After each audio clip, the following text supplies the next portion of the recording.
library was my space, and there was just so much. To the Harbor Grace excursion with the boys to have a time.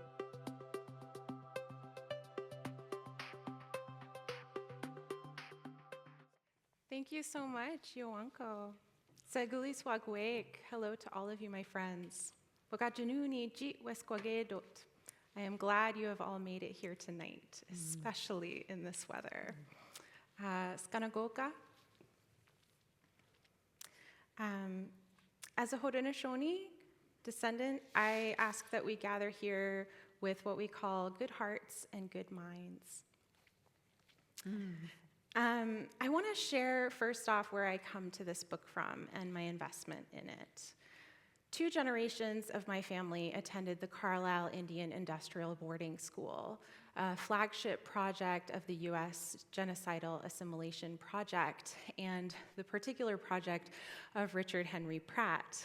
The book discusses Richard Henry Pratt and Edward Wilson's friendship. They were sort of 2 peas in a terrible pod, who believed in solving the Indian problem by education, and in Richard Henry Pratt's words, to kill the Indian, save the man.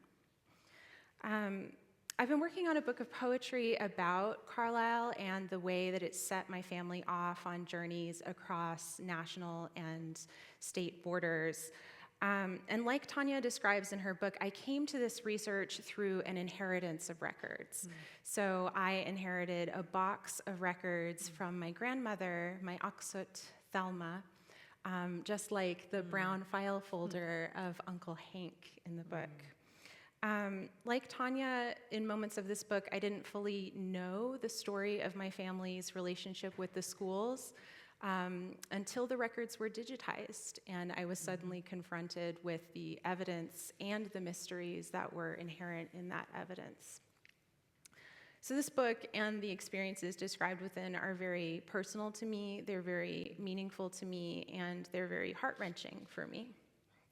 And as a newcomer to Canada, it's also a source of really valuable education for me. So I want to start off by saying thank you, Yoanko, to Tanya, for the work that you are doing on behalf of survivors, on behalf of families, and on behalf of all of us. Miigwech. So I wanted to start by talking about some of the relationships that informed this book, particularly your relationship with Uncle Hank and your relationship with your family. I'm also interested in the role that you play within your family. They knew to give you these records. They knew that the records needed to go to you. And I just wanted to hear a little bit about that. Oh, thank you for that question. And I really, I appreciate you sharing that with all of us about your family and about the box of records that you have and that you've inherited. That's incredible, especially the Carlisle Indian Residential School, General Pratt. Well, we're going to have a lot to talk about. I was just, before I got here, I've been writing the U.S. forward of The Knowing, as it's going to be released next year in the United States. And I was reading again about Carlisle and about General Pratt. Oh, yes. Yeah, lots to talk about. But before I answer your question, I just want to say good evening, Wachea. It's nice to see you all here. Kamusko pimojijet pinishish nigis nikas, makwa dodam, NMK waju. I am Tanya, and I'm a member of Fort William First Nation, so that's Thunder Bay, and I'm grateful to be here with you, and especially with you. Okay, so no more avoiding the question. How come it was me? You know, this book really, the research in this book was started by my Uncle Hank. Hank Bowen, he was a member of Fort William First Nation. He was raised in the bush. He was a hunter, as I describe him, a lover of the drink, because he did. He was a bit of a loner, and he was the one that was constantly trying to find out more information about his mom, Liz, where she was where she came from, who she was, what happened to her in her life that led her to the choices that she made. And then also to his grandma, Annie. Who was she? Where did she come from? Where did she go? How come she disappeared? And he looked for many years. He wrote letters to the Canadian government, to the Ontario government, to the Vital Statistics Department. I have replies from various levels of the Canadian government on the dot matrix printer. Remember those? And faxes and everything else. Because he was working at a time, too, before the internet.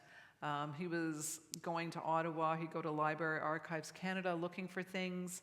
And that was a difficult thing to do for a man that lived his life in the bush and was trying to figure out more about his life. And so I was a journalist in the family. I worked at the Toronto Star for 25 years, almost 25 years. I started when I was 12. Thank you.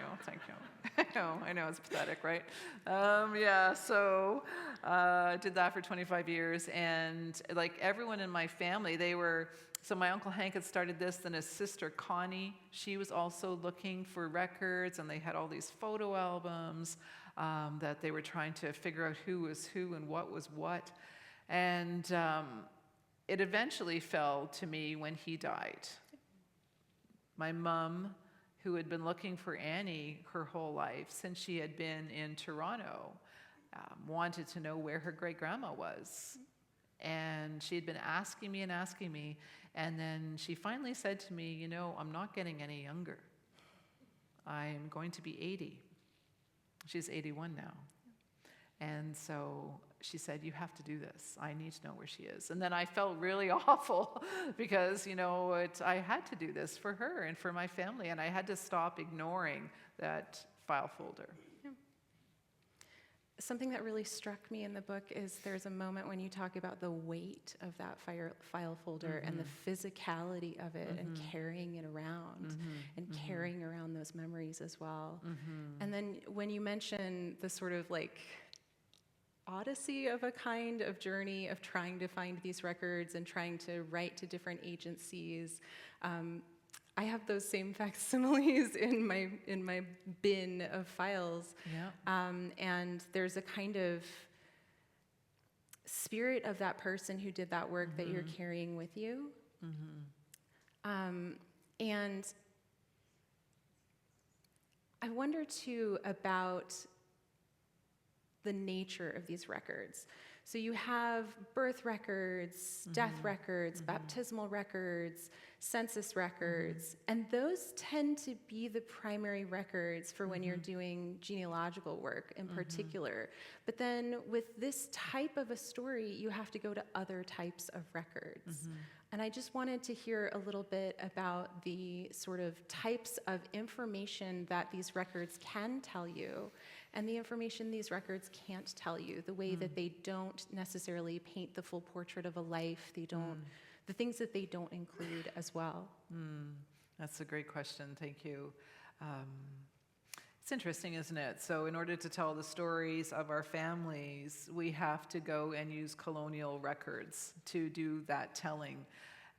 But those records are often wrong, they're often incomplete, there are often so many spelling mistakes. We were at the mercy of whoever was there to write the records down. Were they English, were they French?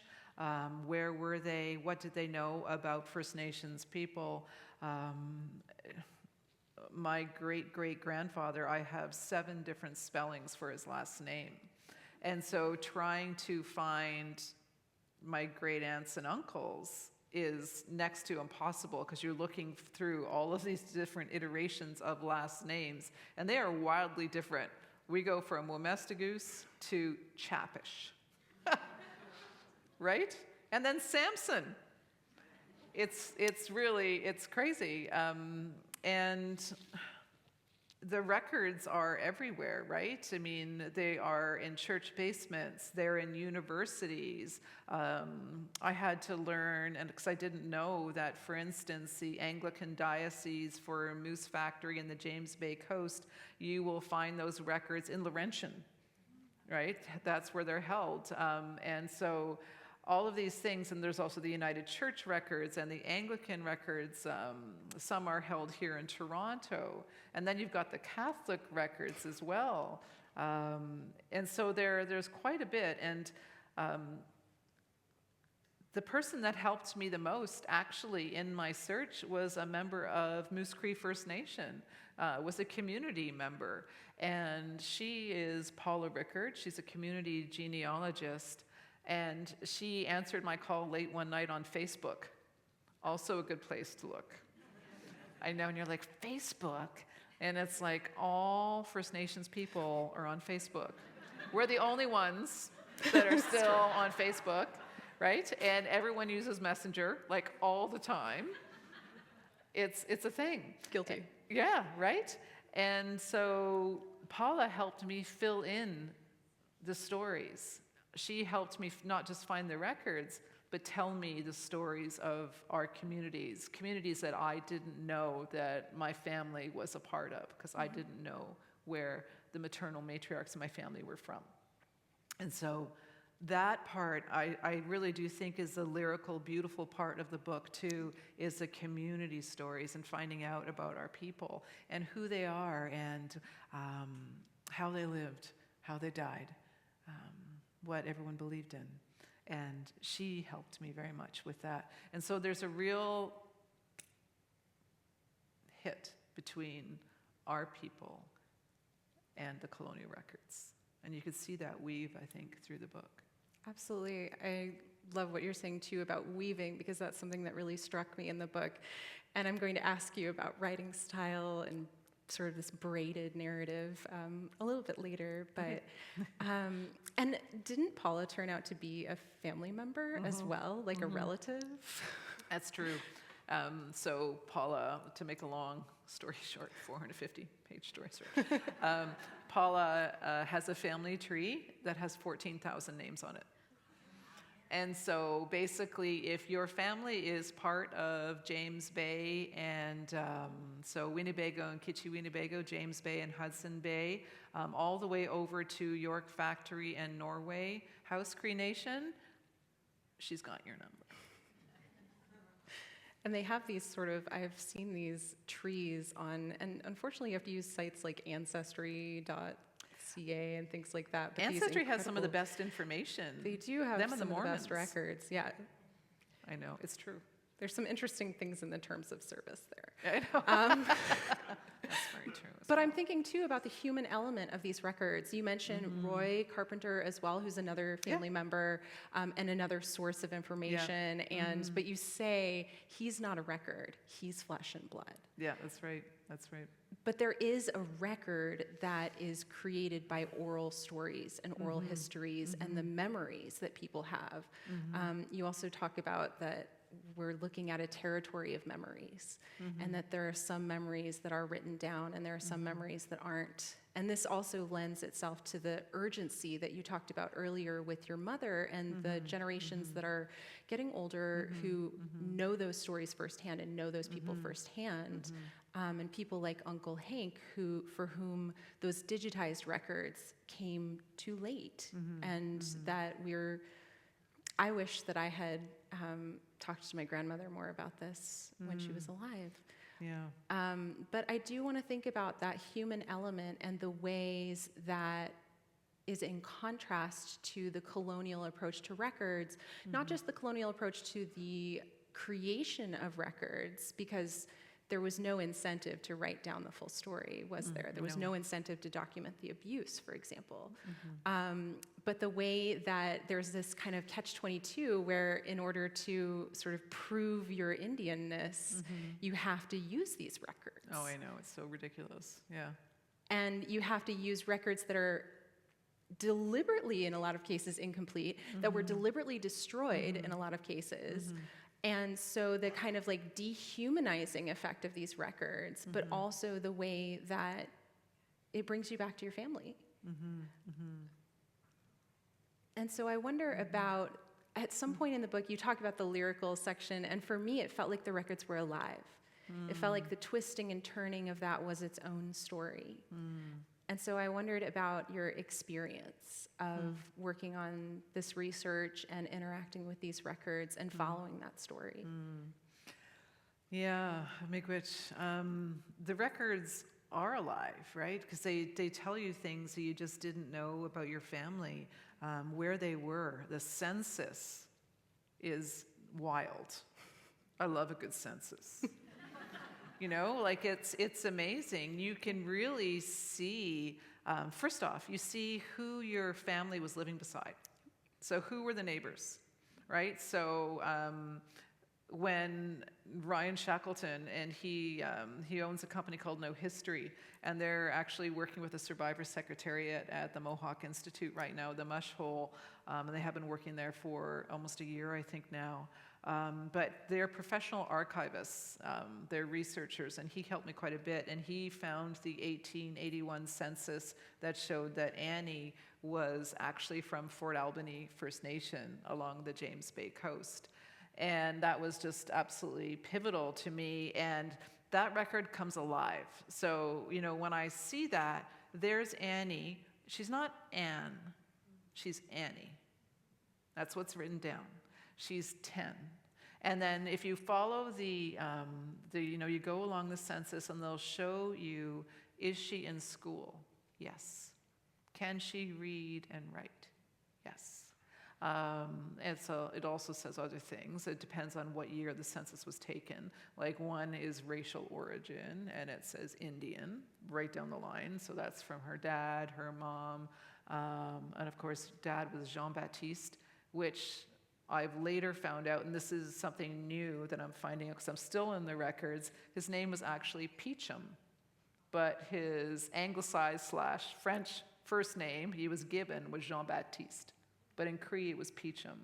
And in Innu, Cree, and in Innu as well, his last name was Metakanabe, and then it was Carpenter was the name. Anyway, long story, but so if you look at the census, so I see it's Anne E. I see brothers and sisters. I see how old they are. You know, I see the Lutits lived beside them. I see the Wesleys lived beside them. And not just that, if you follow that, the census, so you got 1881, then you move to the 1901, then we see where Annie is living next, Matagami. And at this point in 1901, she's married Samson Wemestigoose. They stuck an E in front of it, though. So E Westamigoose, I can't even say it. And then they've got Annie there with her daughter, Sarah, and their son, James. And they are living there. There's details about, again, who's in school, who's not in school, who they are. And that record becomes alive, so now I know where they are. And who are their neighbors?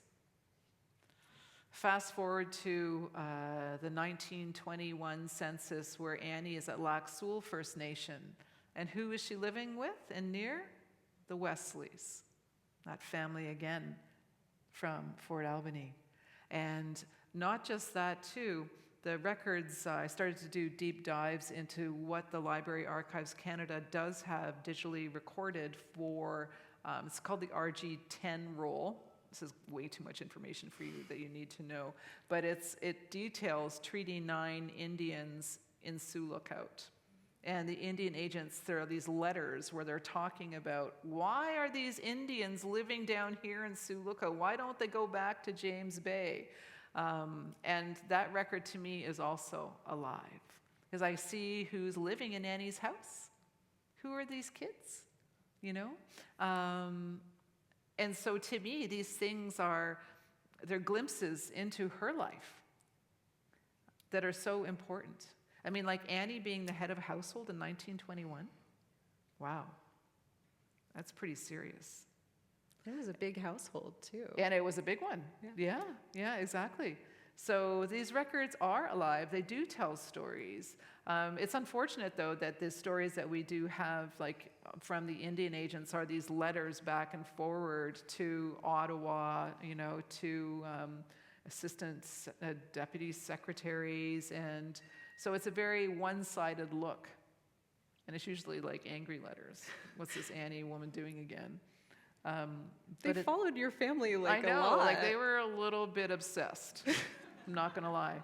Or I don't know, maybe every family is like that, and that's quite possibly true. I mean, again, the knowing is just one family story of so many, right? I want to talk about that, the knowing.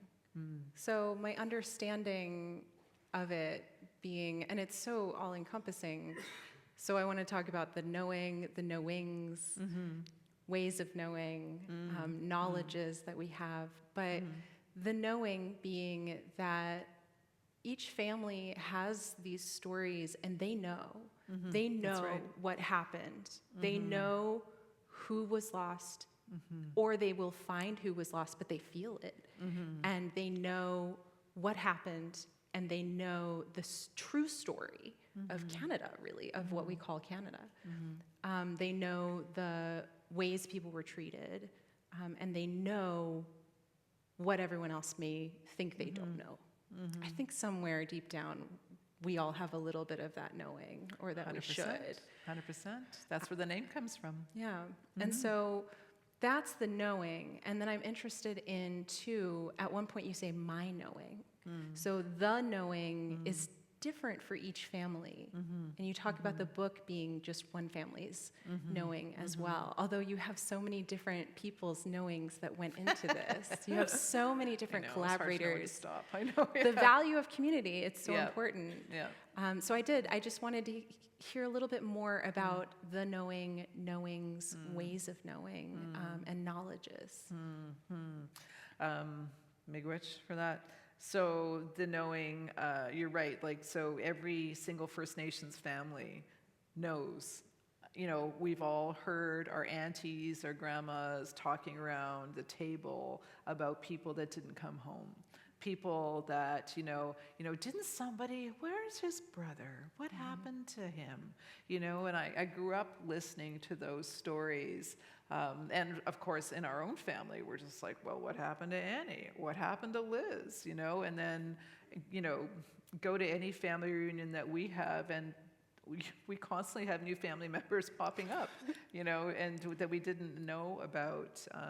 But that's more of a reflection of the child welfare agencies as well, too, and their impact on my family.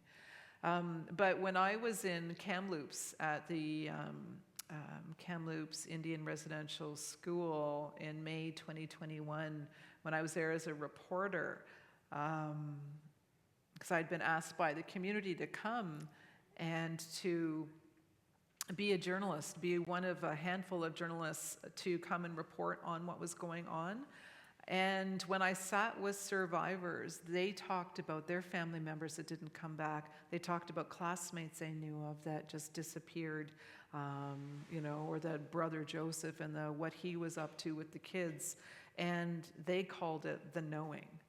And as soon as I heard that, combined with my own family and my community, and we have in our community, we have stories of who's gone. And so it was just like, wow, it is our knowing, all of us. And then there are, you're right, Indigenous ways of knowing, like First Nations ways of knowing, community ways of knowing. We don't often have a Western view of things. We see things, I see things through a different lens than even, you, being Haudenosaunee, like it's different from me. And so these ways of knowings I talk about as well in the book. The book is, for instance, written Anishinaabe medicine wheel. So it's circular, and it deals with the 4 parts of the medicine wheel, the 4 stages of life. I talk about the 4 colors, and I talk about the importance of the circle and what that means. and how everything in life is circular. Everything goes and comes back. There is a continuum of life. It's in the beat of a heart. The end is the beginning. The end is the beginning, yeah. Right? And so that is my way of seeing as well.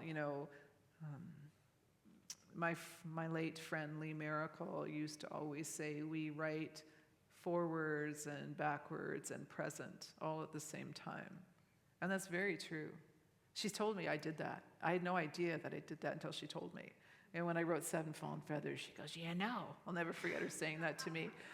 We were in, it was during Idle No More, and we were at Yonge and Dundas Square, and it was all blocked off. We were in this giant round dance. This was years ago. And that's when she said that to me. She goes, you write in a circle. You talk in a circle too. Yeah. And we were in a big circle at the moment.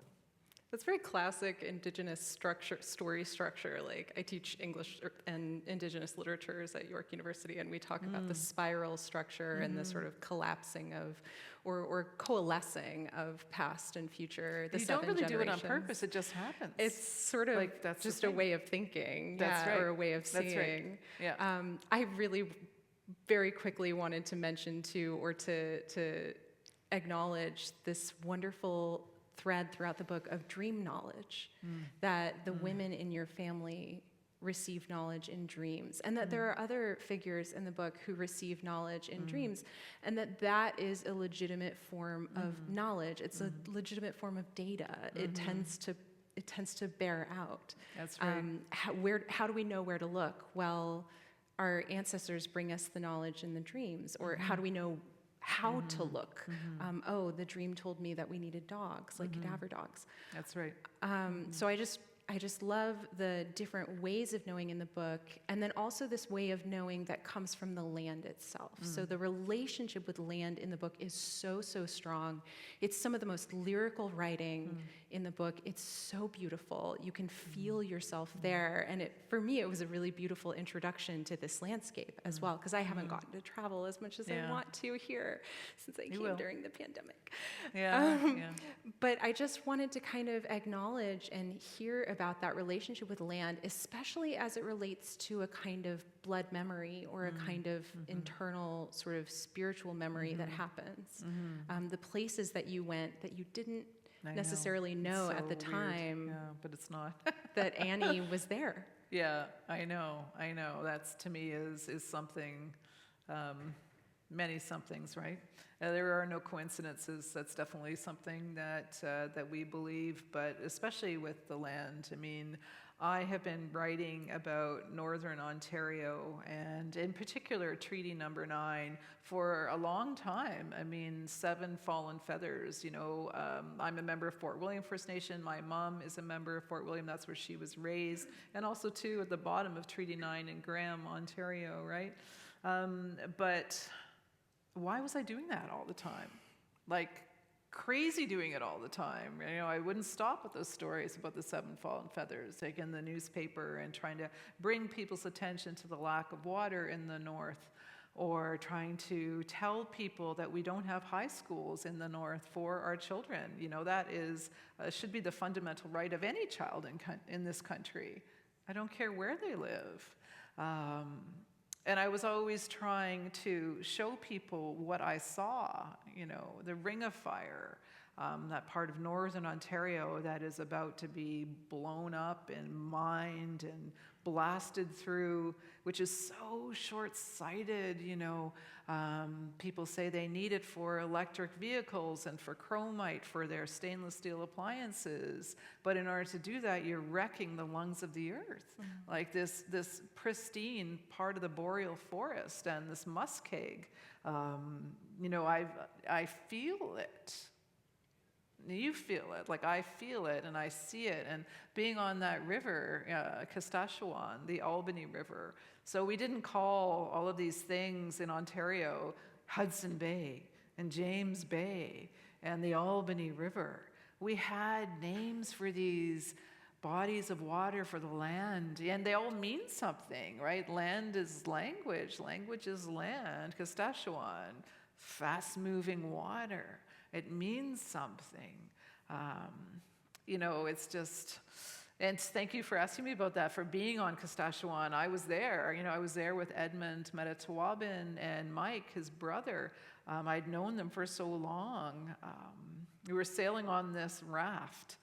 It was the Cruise of Crees, as it was joked. And it was like cedar trees were all put together. Edmund had made this thing, and he had stuck this little cabin on top of it, and he had taken all these kids from the community who had not been out on the land, even though they live in Fort Albany First Nation, Petabik, and we stuck them on the raft, and we went sailing down the water. And I actually came in on a float plane and landed on Saskatchewan. And so I met them, got onto the raft. I never went to Petabik, where Annie was born and where her sister Clara is buried. So I didn't go there until later, till the end of the book, writing the book. And so that passage you're talking about, I was talking about the river knowing me before I knew the river, and how angry the river was. And that day that I was there, those few days I was there, it piss rained. Rain like no tomorrow. It was like the river had come up into the sky and just went whomp. Mm-hmm. And I was wearing like a mountain equipment co-op, because I'm a bougie Indian. I had the outfits, like the waterproof outfit. Useless, just totally useless, The only thing that works are heavy-duty Canadian Tire garbage bags. Pro tip. There you are, right there. And I just remember being soaked and just couldn't believe it. And then we slept outside on the moss keg. And that was Annie's water. But not just Annie's, but also Peacham's. Also his dad, who was just known as Metakanabe, talking about thousands and thousands of years of worth of my family were from that river and from that area. The way that you story the land is so important to it. It's a way of honoring and loving the land. It's like a love song to the land. And there are other moments in the book that are love songs directly to your relatives, because these are not just ancestors. These are relations. These are relatives. These are loved ones. And so at one point you turn to second person. You say the you, Annie, where were you? What did you go through?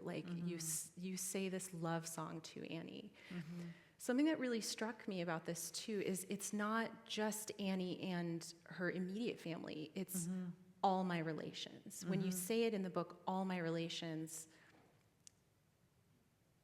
for me that was very important, because for a long time I felt very guilty that I was mourning over, for example, my great-granddad's sister. For whom most of the records, when you find the records, there's 3 more mysteries that come along with the records that are usually pretty harrowing. And I felt like I wasn't, it was over the top of me to mourn these other figures, but it matters because they lived in these family units. Annie lived with Annie's brother, for example. You dedicate a lot of time to Joseph and Joseph's family, and we don't know if Annie's children ended up with Joseph's family, for example. And so it's all my relations. It's not just that immediate family. And it was important, it seems that it was important to tell that story of the extended family because of these kinship relationships. Acta macta. That means all my relations, and it means it's more than just like, your brother, your mom, your dad. It's your cousin and your cousin's cousins, acta macta. Yeah. And you found so many of them throughout the book, and you brought their stories back to them and brought their stories back to us. And I want to talk about, too, Sorry, I have so many notes. I'm so excited. I want to talk to you about the women in the book, because you've talked about the book as a story about the power of women. And this is a matriarchal line that gets traced throughout the book. and how this relates to the legacies of these schools, to the legacies of the 60s scoop and missing and murdered Indigenous women. So all of these stories are tied together. It seems really important to include all of the context of those stories. And that's why the story kind of goes in this braided structure, perhaps. That's a kind way of saying it. Thank you. Yeah. My little, because what I was doing was when I was researching and finding out more about Annie, I realized I had to retell the history of Canada. So I did. And that's like the first 4 chapters of book 1 is kind of the retelling of the history of Canada. So I did a deep dive on the Hudson Bay Company and the governors, because I found out that Annie's family, like her dad Peachum, he was a servant, quote unquote, of the Hudson's Bay Company. Well, what did that mean? And her husband Samson, also, he was a hunter for Hudson Bay Company. Her brother Joseph worked for the HBC. And the HBC opened the very first trading post, where? Fort Albany, 1679. 1679, And so, and all of these posts, how come her family was so tied to these posts? What did that mean? So to me, I had to go back and retell Rupert's Land, Hudson's Bay. To me, Rupert's Land was one giant plantation, because our people were unfree. We had no choice. We had the Indian Act. It made it illegal not to send your children to Indian residential schools. It was against the law. You got thrown into jail or you got fined. Why was there an othering of our people? Where did that come from, that Indian Act and that the reserves and sticking our people in these little boxes when we had our patterns and we lived on the land? Where did those ideas come from? Then I'm like, okay, well, who were these people that started these, the HBC and Rupert's Land? Let's look at who those guys are. Guys, because they're all guys, governors. Well, they have ties to the African National Committee, ANC, and they were the ones that started the slave trade. The East India Company, the Hudson's Bay, those governors, if you look at who they are, and you could find this bizarrely on the City of London, England's website. They have slavery, a database. You stick the names in and it'll all pop up, and you will find that the governors of the HBC, the early governors, were slave owners in the Caribbean. They also had Indigenous slaves too, by the way, the HBC did. Fort Albany, we have records of that as well. Dr. Ann Lindsay has so much work on this as well. I could go on, but you could see, I had to, I'm a bit obsessed with the ideas of the othering in this country. All my books deal with that. 7 Fallen Feathers, all our relations, and knowing where did that come from. And I know that we have to start wrapping up soon, and I can't keep blathering about this, but then I got into this idea of caste. How come we don't talk about class in Canada? It's talked about in America, but it's never talked about here. When we definitely have an othering, we've got another piece of legislation, which is still alive, by the way. I'm a status Indian under the Indian Act. And so that's still there. We've had separate schools. We've had separate hospitals, Indian hospitals, right? We've had tuberculosis sanitaria. We've had asylums, where our people, when you go into them, under the Indian Act, you couldn't leave a hospital. It was against the law, unless you were told you could leave, had a pass to go. Where did all that come from? Canada's founders were setting up a separate society, right? Because if you look at the curriculum of those Indian residential schools as well, they were not setting us up to go to university to become doctors and to become the next prime minister. In actual fact, the Indian Act made it illegal for us to go to university. So half the day, was spent learning. The other half of the day was spent in the fields, learning how to sew, carpentry, learning how to farm. My favorite is the farming and moose factory. Yeah. Good luck with that. That was the structure of the day. And it wasn't just one school. It was in every single school. All of them. Yep. What's up with that? And how come we don't talk about that, about caste? And so Isabel Wilkerson, she's a Black scholar, and she wrote this incredible book called Caste. And I read it, and I was like, light bulbs. You know, and Angela Davis, basically, yeah, everything she writes about. It was just like, whoa, we're not seeing things in Canada, like this is not Pierre Burton's Canada. Right? And, you know, and this is, like, since I grew up in this country, this is what I was learning in school. I was reading The Last Spike, you know, and also books on the fur trade that were just, well, actually, that's not true. Canadian history books, and there would be, like, a couple paragraphs on the fur trade. We have the Confederation poets that we're sort of dancing around within the English literature department. I felt like I needed to apologize for being a poet here for a minute, just because of all of the poets in the book are like really terrible people. They're all these old white guys. Never apologize for that, because that's like oral storytelling is no, poetry. absolutely. Yeah. But I do want to talk about too the way that we know those stories were incentivized to be told a certain way within the general public. We know that those stories were not shared, and that's incentivized by the settler state. It's a way of upkeeping the settler state to not share those stories. And I do want to turn to the idea of reconciliation and the idea of truth.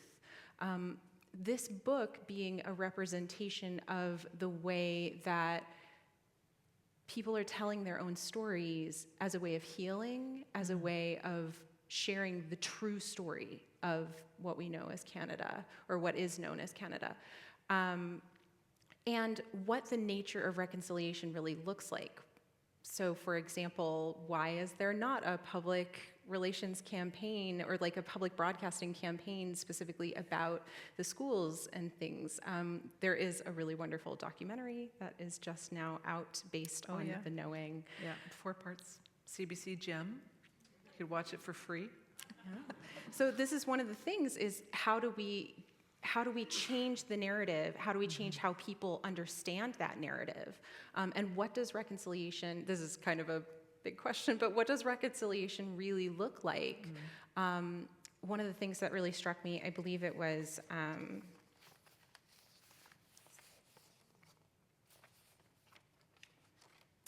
oh gosh. I love her notes. I know, there's a lot of notes here. So great. But it's Sol, and I'm just looking for the last name, Sol. Oh, Saul. Saul, yeah. Yeah, said that Indigenous people can't be the only ones to reconcile. Yeah. So I'm interested in sort of thoughts on reconciliation and what that looks like in the future for all of us. Oh, thanks for that. Yeah, I'm glad he said that. Yeah, I know someone's laughing. I know, right? I know it's a good one. Yeah, because it's not on us to reconcile. It's not our issue. It's Canada's, right? And I've always, I'm pretty hardline when it comes to reconciliation. I don't think that's possible until we have all of our truths out there, you know. And we're just starting that. Finding the truth and talking about them. I mean, how can we reconcile when we have to bring forward a bill in the House of Parliament to stop settler denialism, to stop people from denying that this actually has happened to us? I mean, really. And also, too, you know, we have I'm just thinking about the Assembly of First Nations is finishing their meeting today in Ottawa, and we had, you know, the political leaders were up there, and we had mothers there, mothers from families of, I think it was 10 children that have been shot and killed by police, begging for it to stop, begging for it to stop. I can't tell you how many times I have written that story. Of our women, our mothers, begging for this to stop. So, to me, we aren't there yet.